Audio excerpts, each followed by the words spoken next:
The 40th anniversary celebration at the country club was everything my parents had ever wanted. Crystal chandeliers, a string quartet, 200 guests in formal attire, and enough champagne to float a yacht.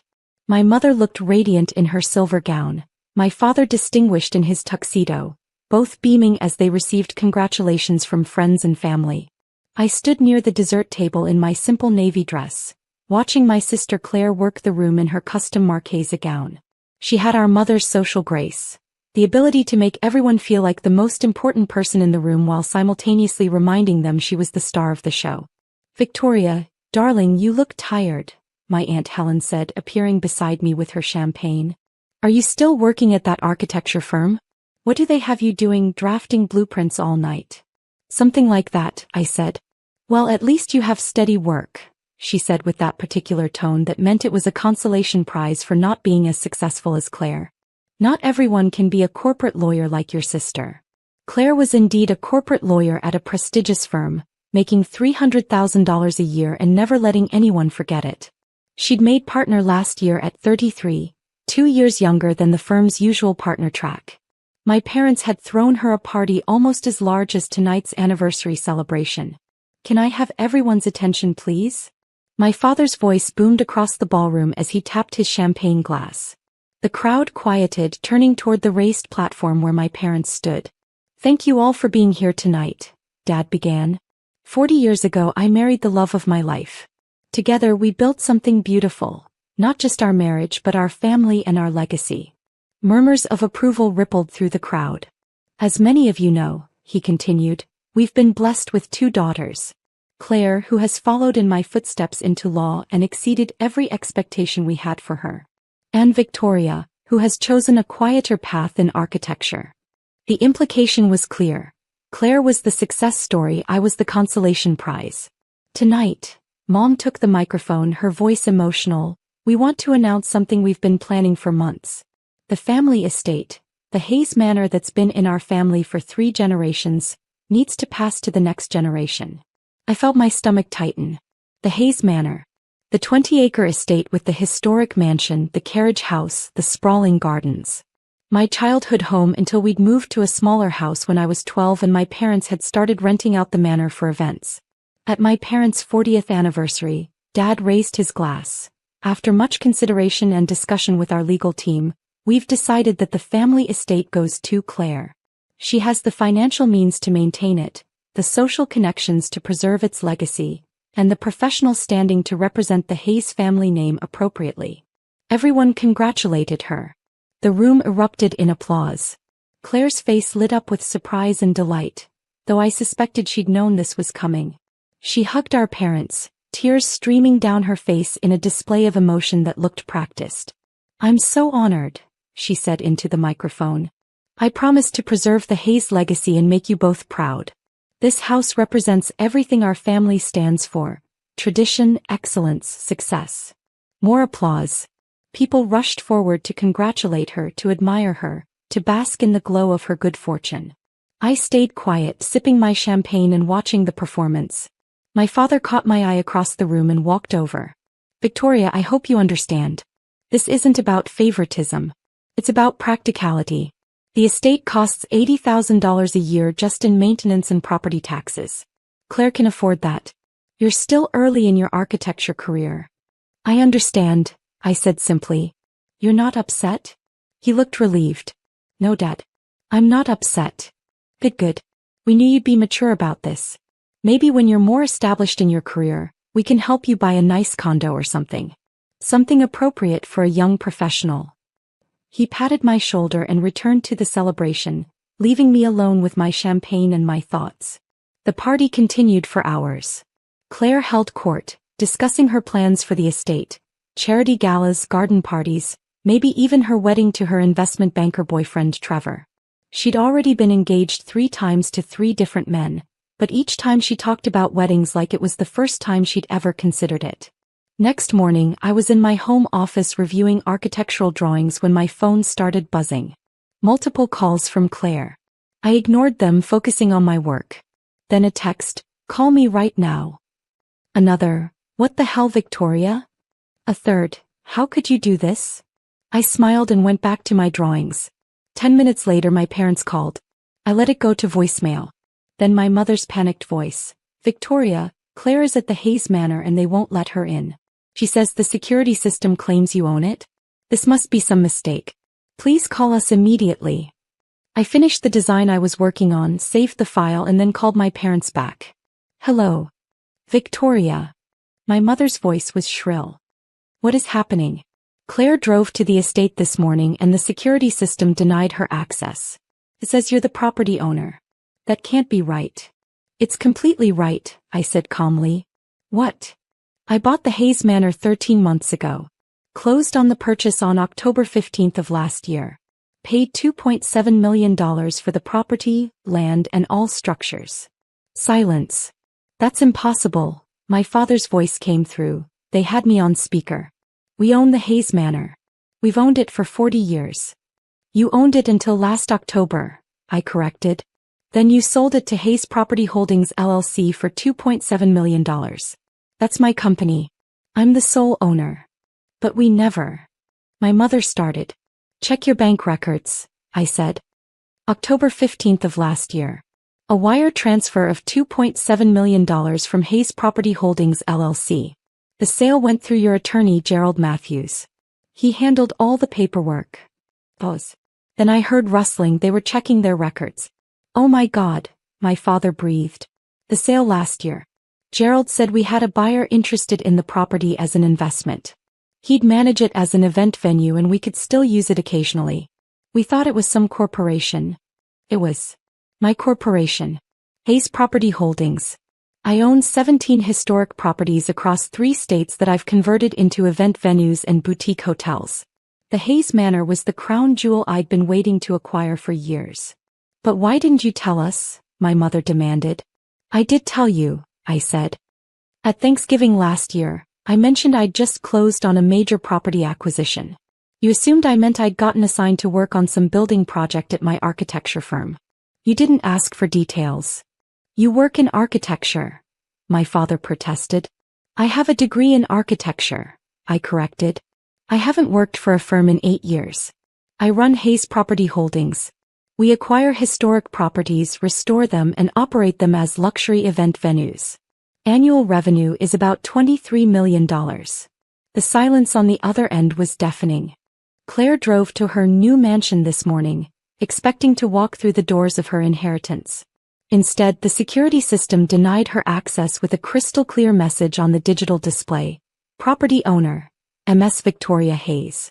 Please contact the estate manager for access requests. My phone lit up with her furious calls again. I declined them all. Victoria, my father said slowly, are you telling us that you own a $23 million business? That you've owned the Hayes Manor for over a year? That everything we thought we knew about your life is wrong? Not wrong, I said. You just never asked the right questions. You saw that I dressed simply, drove a modest car, lived in a small apartment and you assumed I was struggling. You never considered that I might be investing my money instead of displaying it. The apartment you live in, my mother said faintly, is that? A penthouse I own in a historic building I converted into luxury condos, I confirmed. The building generates $400,000 annually in rental income from the other units. My penthouse is 2,500 square feet with a private rooftop terrace. But you drive a Toyota, Claire's voice came through, shrill and angry. She must have arrived at our parents' house. You shop at outlet malls. You wear the same clothes for years. You live like you're broke. I live like someone who values financial independence over appearances, I said. Every dollar I don't spend on designer clothes or luxury cars goes into acquiring and restoring properties. That's how I built a $23 million business while you were spending $5,000 on a single dress. This is insane, Claire said. You can't own the Hayes Manor. Dad just gave it to me last night.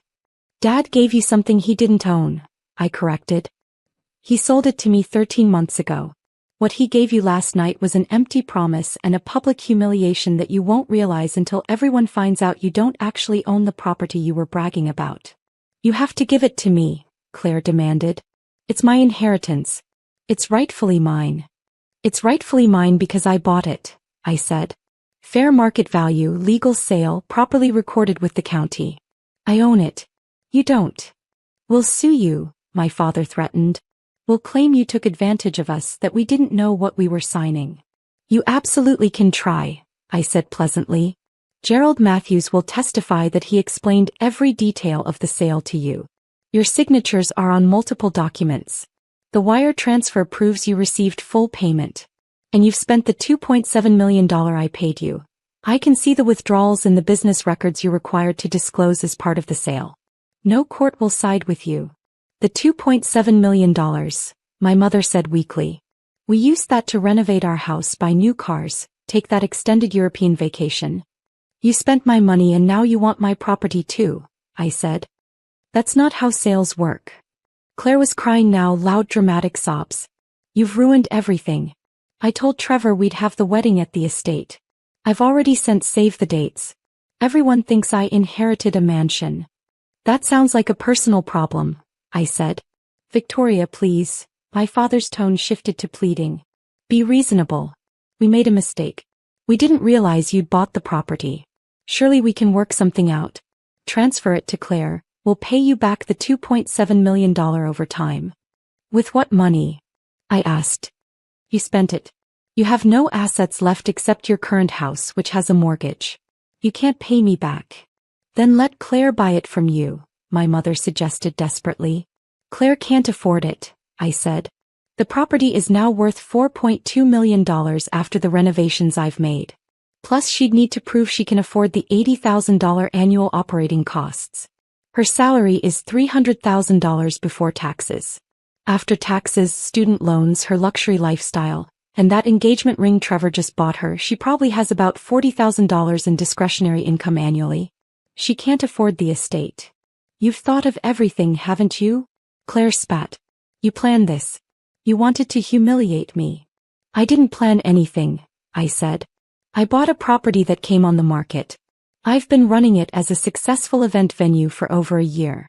You humiliated yourself by accepting an inheritance of property our parents didn't own. I just watched it happen. What do you want? My father asked. Money? Do you want us to pay you rent to give Claire the estate? I don't want anything from you, I said. I built my business without your help, your approval, or your belief in me. The Hayes Manor is my property. It's been generating $600,000 annually in event revenue. I have weddings booked there for the next 18 months. I'm not giving that up. You're really going to do this? My mother asked, her voice breaking. You're going to keep the family estate from your own sister? I'm going to keep my property that I legally purchased, I corrected. Claire is welcome to tour it like any other potential client. Our wedding package starts at $50,000 for the venue rental alone. Claire made a choking sound. $50,000? My father sputtered. That's actually under market rate for a property of this caliber, I said. The mansion holds 200 guests, the grounds are spectacular, and we provide full event coordination. Most comparable venues charge $75,000 to $100,000. I can't afford that. Claire shrieked. Then perhaps you should have a smaller wedding, I suggested.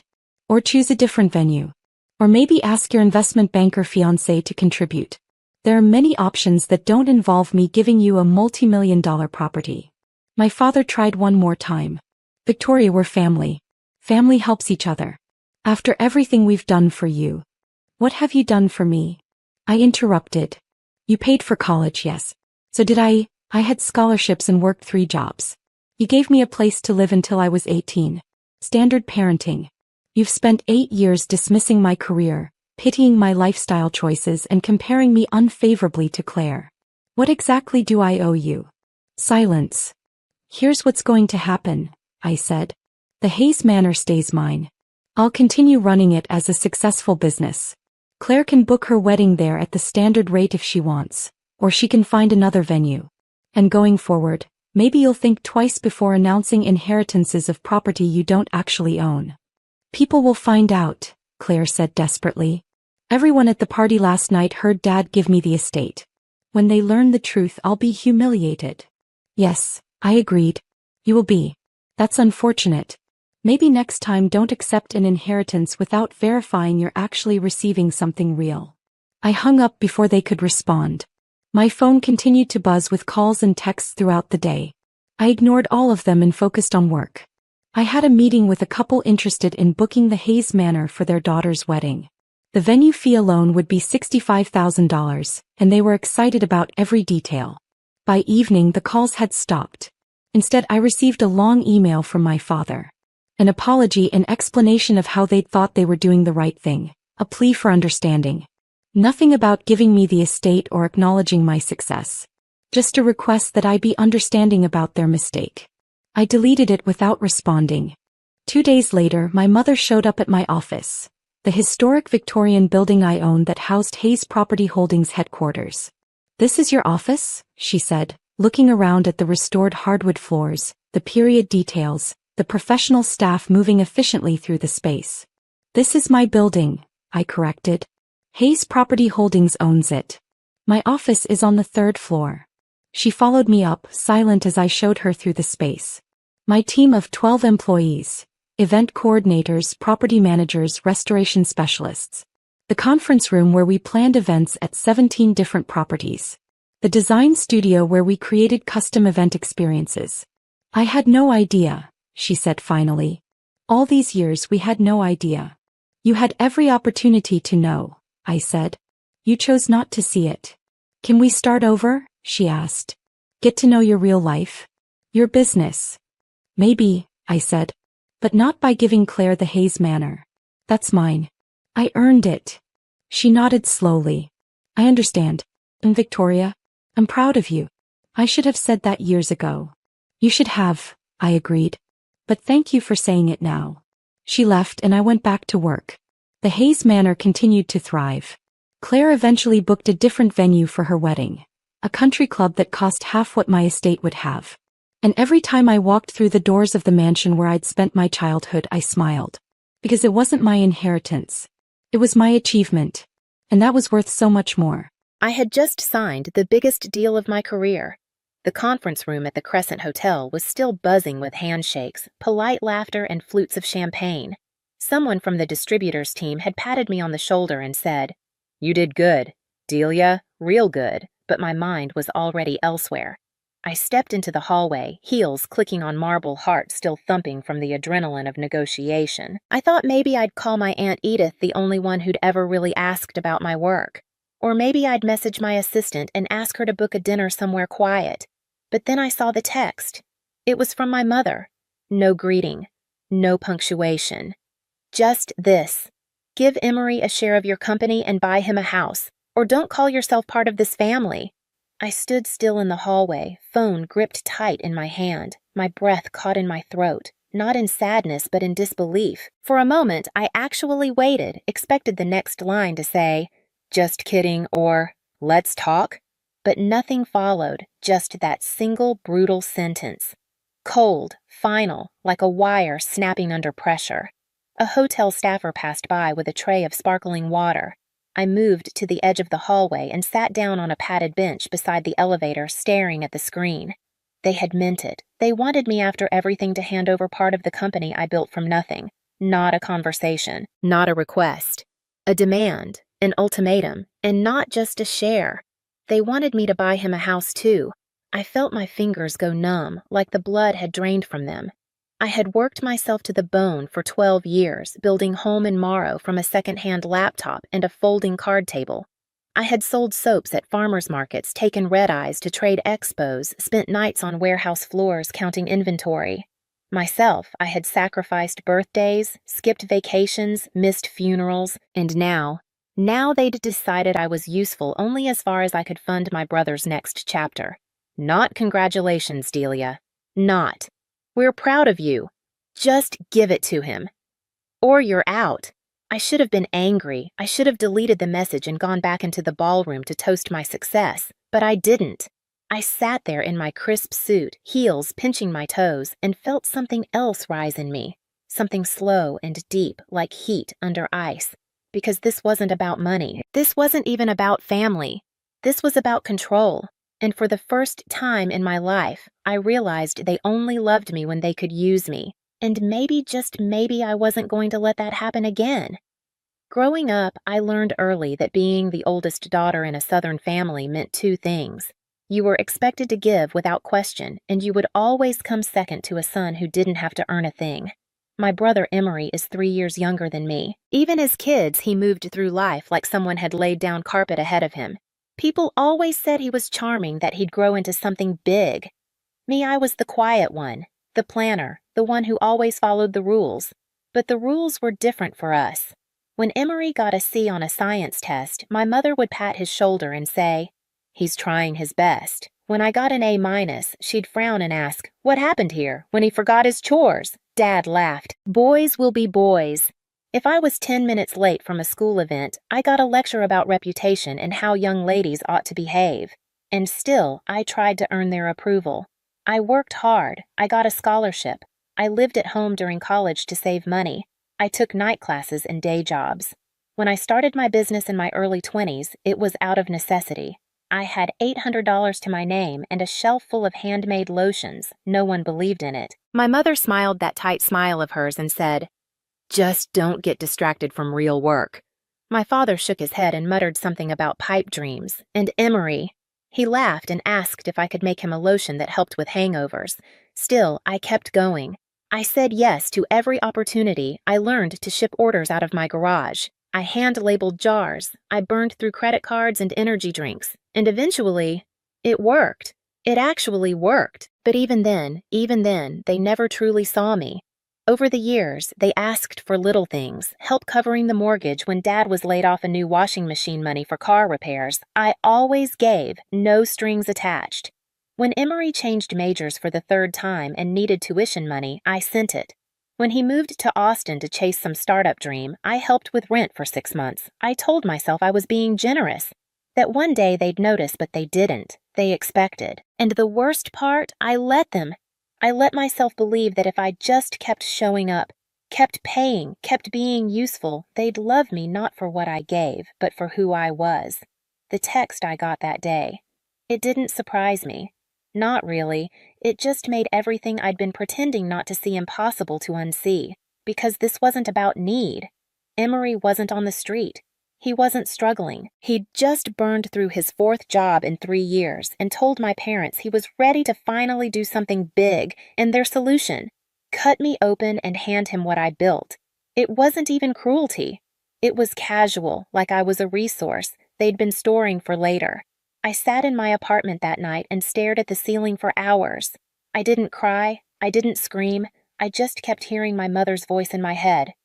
"Give it to him or you're out." And for once, I asked myself a different question. Not, why don't they love me? But why have I kept letting them pretend they do?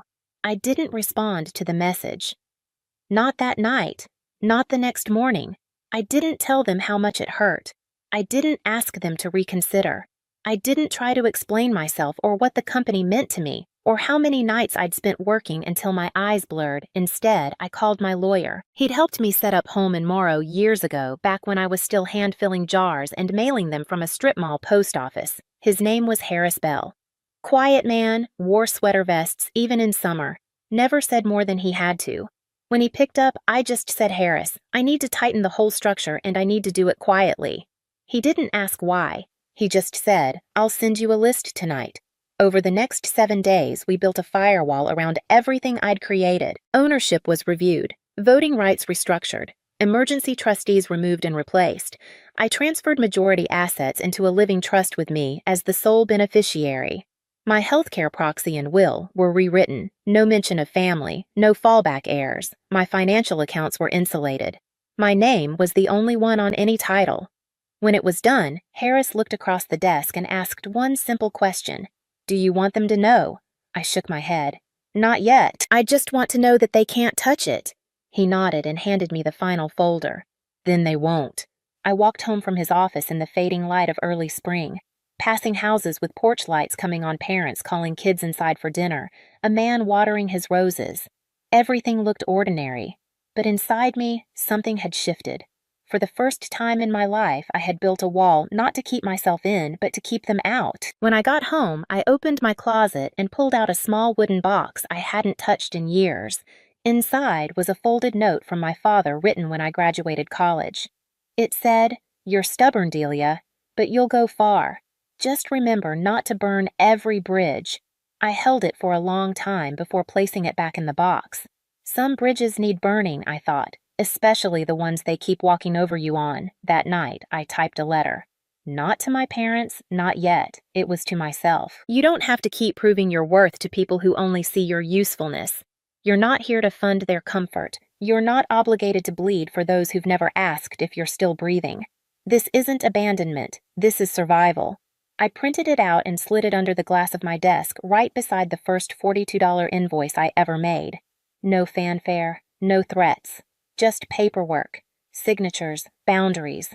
I didn't want revenge. I wanted peace. And for the first time in my life, I wasn't asking anyone's permission to have it. 3 weeks passed in silence. No messages, no calls, no apologies, just quiet. I didn't expect anything else. The moment I refused the ultimatum, I knew what would follow.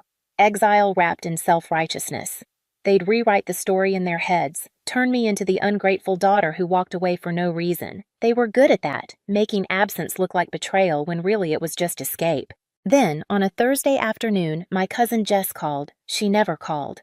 We hadn't spoken since my grandmother's funeral, and even then it had been small talk in the church parking lot. "Did you hear?" she asked, voice low. "Your mom's throwing a family announcement dinner at the First Baptist Hall." "Saturday night." I paused. "What kind of announcement?" Jess hesitated. "They're introducing Emery's new startup, a supplement brand or something. Your mom says it's a new chapter for the Morrow legacy." I didn't respond. Jess added more carefully this time. "They told people it was a joint venture between the siblings." Of course they did. Even now they wanted to borrow the shine of my name while cutting me out of the photo. "Are you going?" I asked. "I wasn't planning to," she said, then quieter. "But I think you should." I hung up and stared out the window of my office for a long time. Outside, a city bus rumbled past, a couple walked their dog, and the sun dipped low behind the rooftops. They hadn't invited me, but they had used my name. That was enough. I didn't make a scene. I didn't tell anyone I was going. I just took my time. Saturday evening. I parked 2 blocks away and walked in flats carrying a slim black envelope tucked inside my coat pocket. No makeup, no intention of staying long. The First Baptist Fellowship Hall hadn't changed in 20 years. Same chipped linoleum floors, same rows of metal folding chairs. I remembered sitting there as a teenager watching other people get recognized while I stacked plates in the back. Inside, the buffet tables were already half empty, and someone was testing the microphone. Then I saw them. My mother, dressed in cranberry red, holding court near the podium, my father beside her nodding at guests. Emery, of course. Center stage, smiling wide, shaking hands wearing a blazer, a size too expensive. My name was written on a foam board poster propped up beside him. The Morrow Method, a family wellness venture, a lie, a borrowed name, a theft polished to look like legacy. I didn't get angry. I didn't rush forward. I waited. And when the MC began to read the introduction founded by siblings Emery and Delia Morrow, I stepped forward slowly and placed the black envelope on the podium before he could finish. The room hushed. I said nothing. Inside that envelope was a notarized letter from my attorney clarifying trademark ownership, business use rights, and a cease and desist regarding any commercial use of my name or likeness. I met my mother's eyes across the room. She didn't blink. Then I turned and walked out. No raised voice, no accusations, no scene. Just silence. But it was the kind that made people realize something had changed. By the time I reached my car, the first text had already come in. From my father. What the hell was that? Then my brother. You've always had a flair for the dramatic. Hope it was worth it. I didn't answer either of them. Instead, I drove home through quiet streets, the kind you only find on a Saturday night in a town that still believes in family dinners and curfews. I kept the windows down. Let the spring air in. I needed to feel something real after walking through that room full of borrowed pride and polished lies. I didn't cry. I didn't scream. I felt clean, like someone had finally cut the last fraying thread that had been pulling me back for years. The next morning, I woke to a voicemail from my mother. Her voice was calm, too. "Calm, Delia, I don't know what point you think you were making, but you embarrassed everyone last night. You embarrassed yourself. Then a pause, and the tone shifted. You've always had trouble being happy for others. That's not new, but to sabotage your brother's chance like that, to humiliate him in front of people, that's something I never thought even you were capable of. I played it twice. Then I deleted it. That same afternoon, Emery posted a long, passive-aggressive message on social media. Sometimes the people closest to you don't want you to succeed. That's okay. That's what lawyers are for. He included a photo of the poster cropped, of course, to hide the envelope I'd placed in front of it, but it didn't matter because word had already spread. An old high school friend messaged me. "Hey, I was at that event last night, just wanted to say good for you." Took guts. Then an email from a former vendor. Didn't know that story behind the brand name. Thank you for clarifying. Even my Aunt Edith, who rarely texted more than a happy birthday, sent a message. You didn't owe them silence. Not after all they erased.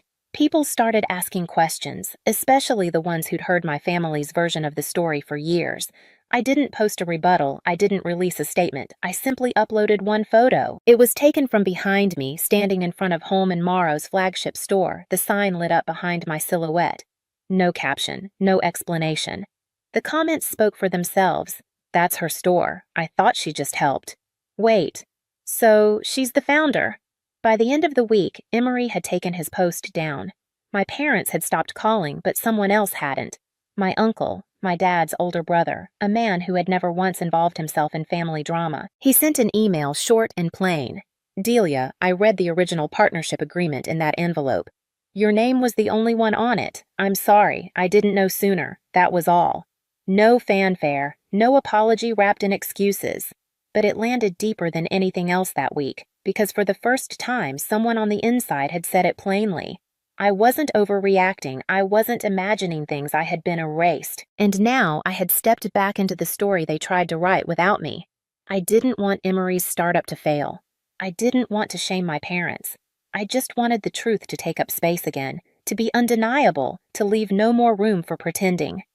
It's been 4 months since that night at the church hall. No one in my family has called since. No more voicemails. No messages asking how I am. No holiday invites. No, let's talk this through. Just silence. But for the first time, the quiet doesn't ache. It feels earned, like walking out of a room you were never really welcome in and finally realizing you don't have to keep knocking on a locked door. I've stopped checking their social media. I no longer ask mutual friends for updates. I don't scroll for signs of regret or recognition because I'm not waiting anymore. Last week, I sat across from a young woman, a new hire in our operations team. She asked me how I started the company, and I told her the truth. Not the pretty version, the real one.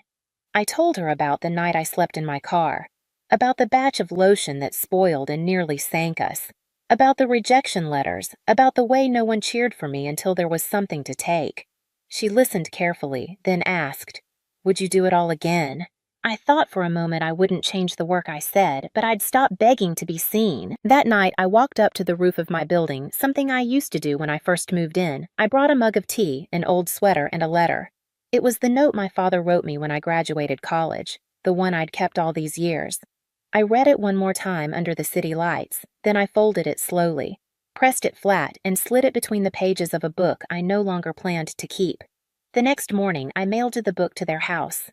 No note. No explanation, no return address.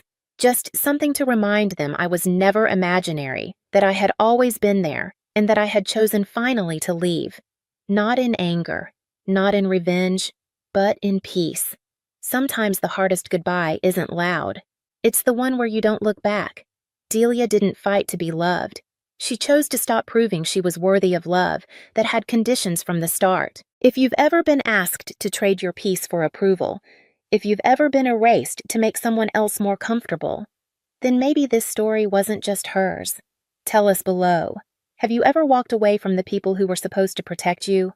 We're listening. My family banned me from my sister's graduation. Don't even bother showing up. That's what my mother said. Her voice cut through the grainy Zoom connection like cold glass. There was no preamble, no hesitation, just that. As if I were an uninvited guest at someone else's life. It was supposed to be a simple Sunday morning call. I had logged on from my kitchen, coffee in hand, still in my robe. The sunlight filtered through the blinds behind me, golden and warm, but my chest tightened the second I heard her tone. "It's not about you," she added, as if that explained everything. "Chloe deserves a day without distractions." Distractions. That was me. I stared at the screen where our family's faces sat in tiny squares, my mother sharp and upright in her chair, my father barely visible in his Zoom window scrolling through his phone on mute, my cousin Paige with her camera off, and then Chloe, my younger sister, in the center frame, perfectly styled in soft curls and a soft smirk.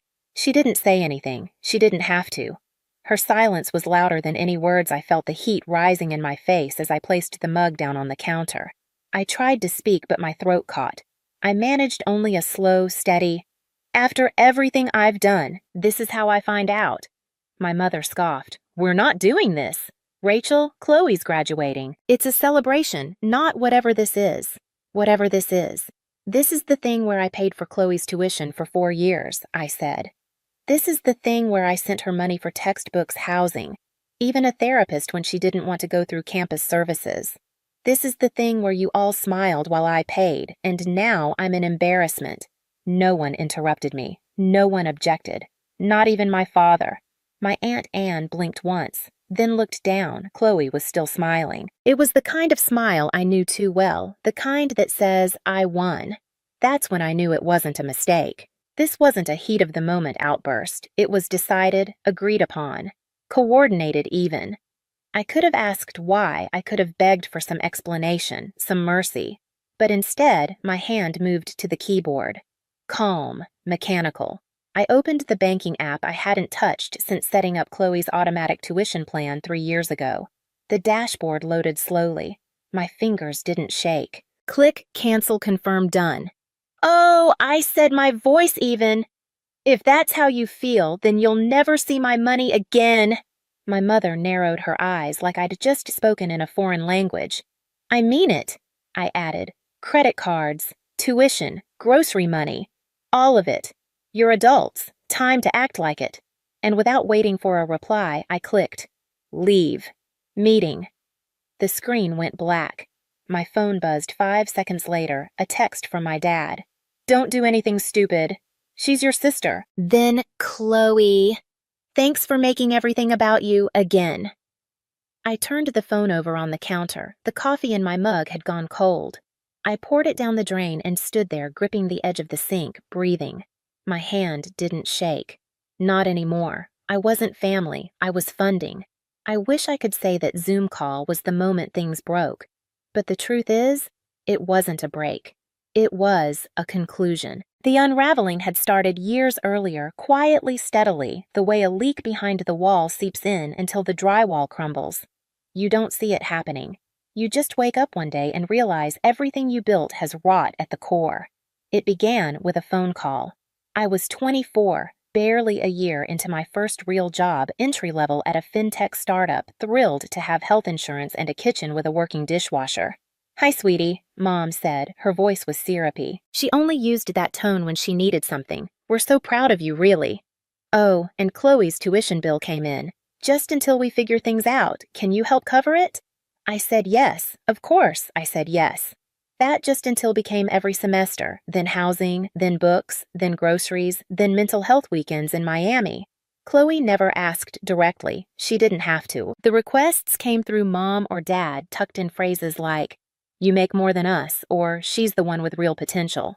"Rachel, you should be proud." Proud, I repeated that word a lot, like it might eventually taste right.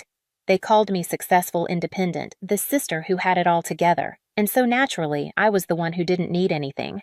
What they meant was I wasn't their concern, I was their solution. For every emergency, I was the fix. When Chloe wanted to move off campus because the dorms were depressing, I covered first and last month's rent. When her laptop broke, I replaced it. When her boyfriend crashed her car, I helped with the deductible, and through it all, I told myself it was love. That maybe if I gave enough, they'd finally see me, not just as a wallet, but as family. But they didn't. There were signs. I ignored little bruises I called jokes. Like the Christmas when I gave Chloe a MacBook Air and she wrinkled her nose, I asked for the Pro. "This one's kinda basic." Dad laughed. "Maybe next year." Mom said nothing.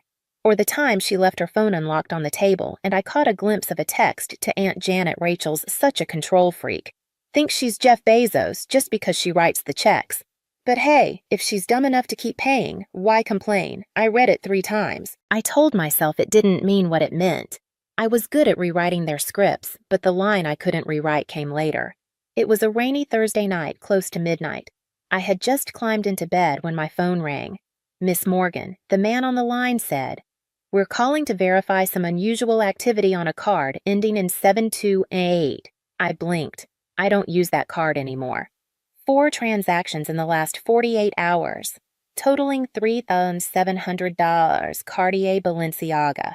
Foot Locker. That card had been for groceries years ago, one I gave to my mother temporarily. I hung up. My heart didn't race. It sank. That night, I didn't call them. I didn't cry. I sat at my desk, turned on the soft light, and opened my laptop. I went through every account, every forgotten card, every autopay. 3 of them were active, all tied to my name, my social security number, my credit, and their spending. I started making a spreadsheet, not for revenge, for clarity, for proof, because somewhere deep down, I already knew I had never been a daughter. I had only been the line of credit they could still dial into. I didn't call them. I cleaned the mess. I spent the next 2 days in silence. Not the kind you sit in, but the kind you build, like a barrier. It was the first time I treated what had happened, not as a betrayal to be mourned, but as a crisis to be resolved. I printed statements, opened spreadsheets, changed passwords I hadn't touched in years, called the banks one by one. "Can you confirm who authorized this card?" "Not me. That's my name, but not my purchases." They were polite, efficient. Some asked if I wanted to press charges. I said no. Not yet. I wasn't ready to burn the bridge, but I was ready to shut it down. One card, then another, then a third. All closed. I turned off the grocery stipend I'd set up through my budgeting app. I canceled the tuition autopay. I submitted paperwork to remove Chloe's access to the Amazon account she'd been using under my login. Every click felt like peeling tape from my skin. It hurt less than I expected. There was a moment maybe halfway through when I paused. The apartment was still. My hands hovered over the keyboard. I looked up at the bookshelf by the window where a single potted cactus sat, small, spiky, resilient. I had bought it at a gas station 3 months earlier, half as a joke. Now it stared back like a mirror. I stood up, walked over, and placed a sticky note on the pot. In block letters I wrote, "Boundaries. I didn't cry. I didn't scream. I boiled water for tea. I folded the laundry. And somewhere in the middle of all that, I let go of the version of me who kept waiting to be thanked. It wasn't sadness I felt, not anger either. It was something quieter, like finally standing up in a room where you'd been kneeling for years. The texts kept coming. From Mom, "Can we just talk?"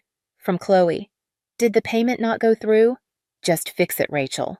From Dad, vaguely, "Let's not do anything we can't undo." I read them all. I didn't reply. Instead, I dug out the file I'd once made for Chloe's FAFSA submissions. It still had my W-2s, my co-signer forms, even copies of her student ID. I moved everything into a new folder called Closed. I zipped it, archived it. I wasn't trying to punish them. That was the part people didn't understand. I didn't want them to suffer. I just wanted them to finally live without me, without my name, my number, my safety net.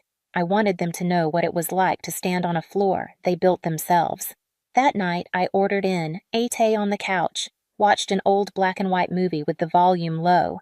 Outside, the city shimmered like a place I hadn't noticed in years.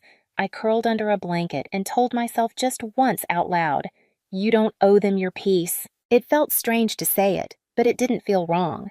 They called a family Zoom. I joined with receipts. 3 weeks passed. No phone calls, no apologies, just silence, sharp and deliberate. Then a message, short-clipped. From my mother, family, Zoom tomorrow, 7 p.m., urgent, no context, no warmth, just the kind of invitation that wasn't a question. I stared at the text for a long minute. I almost deleted it, almost blocked her number. But some quiet part of me, the part that used to hope, still wanted to see their faces when I didn't flinch, so I said nothing. I showed up 700 p.m. sharp. The screen flickered to life, the same boxes, the same faces. like nothing had changed. Chloe appeared first, hair curled, lashes done, a hoodie draped over her shoulders like a casual afterthought. She sipped from a Starbucks cup camera angled just right to show her engagement ring. Mom joined a moment later in her silk robe, sitting straight like a newscaster. Dad's square was dim, the ceiling fan turning slowly above his head. He wasn't looking at the camera. He never did. "Let's begin," Mom said. No greeting. "Chloe's graduation is in 2 weeks. She's walking the stage. You not being there would be a disgrace." I didn't blink. "You told me not to come. I was upset," she replied. "No," Chloe interrupted. "I said it and I meant it. I don't want you there." She leaned back, arms crossed, mouth pursed in that particular way she reserved for retail workers and relatives she found embarrassing, but she added, "I still need the final payment for my capstone course. They won't let me walk unless it clears." There it was. The real reason for the call. Not regret, not repair. Just one last ask.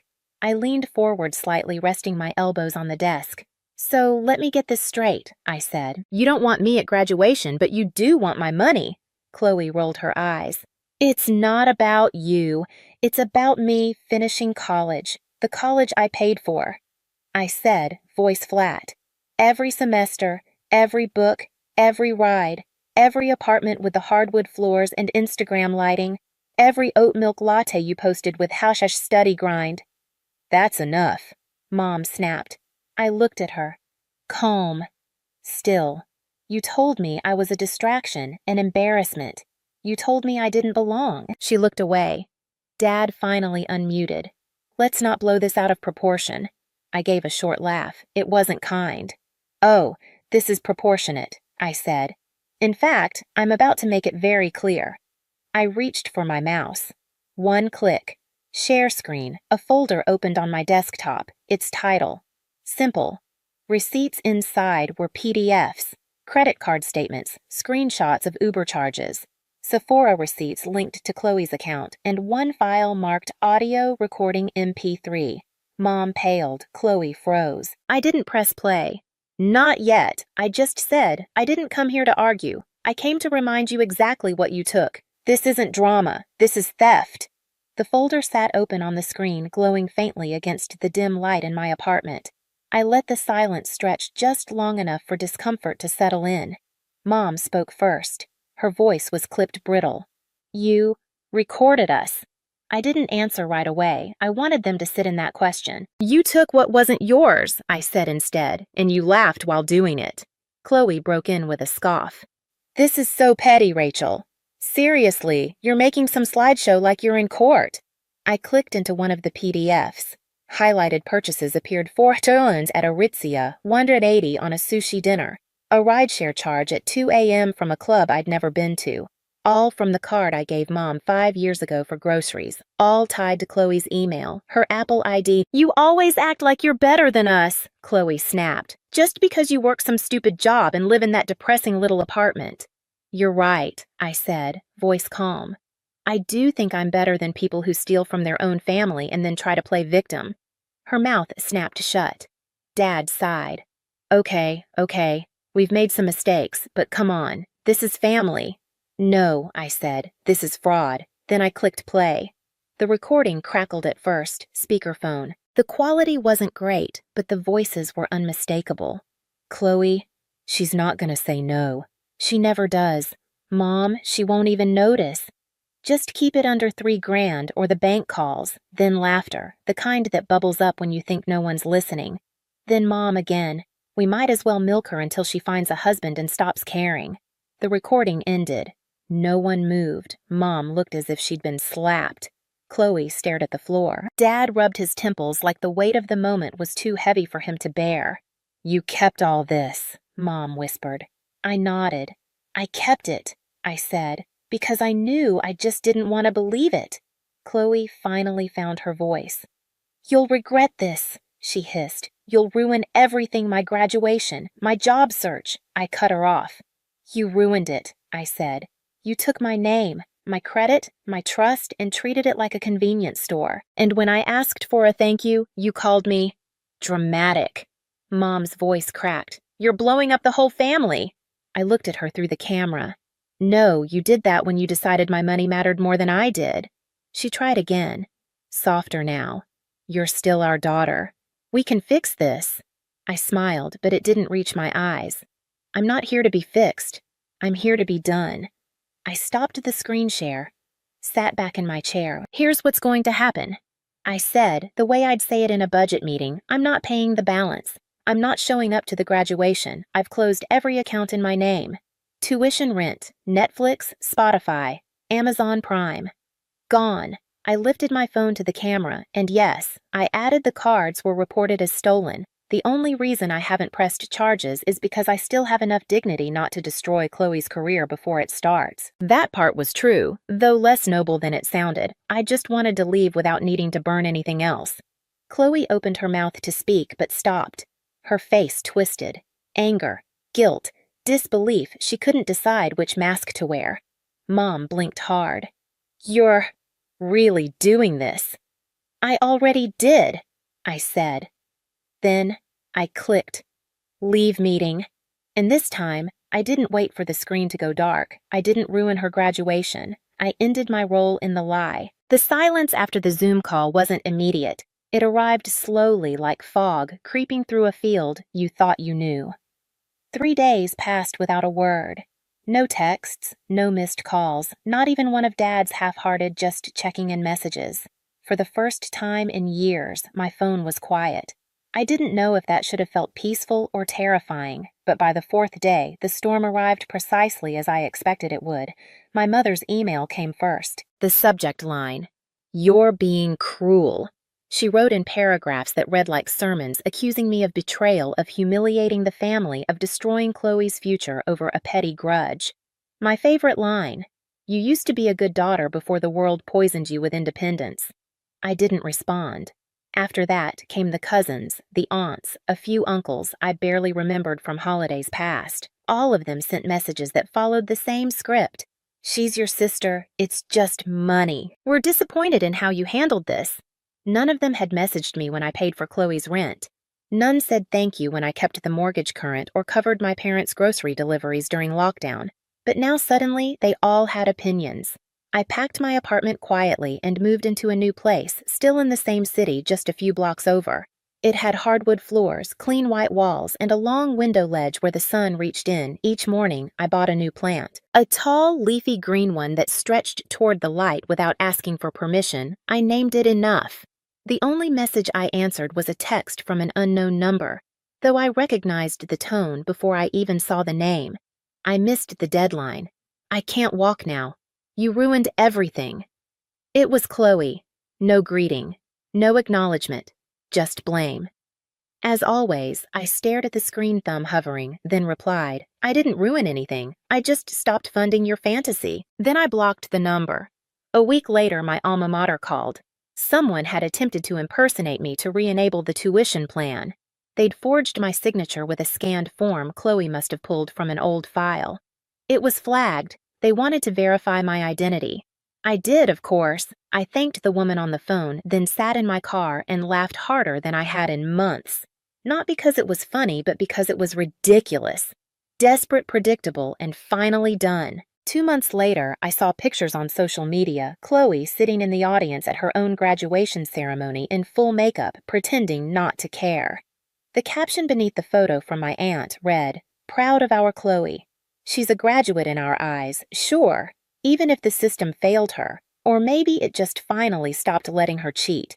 The last time anyone from my family reached out was the afternoon my father showed up at my new building. He looked thinner.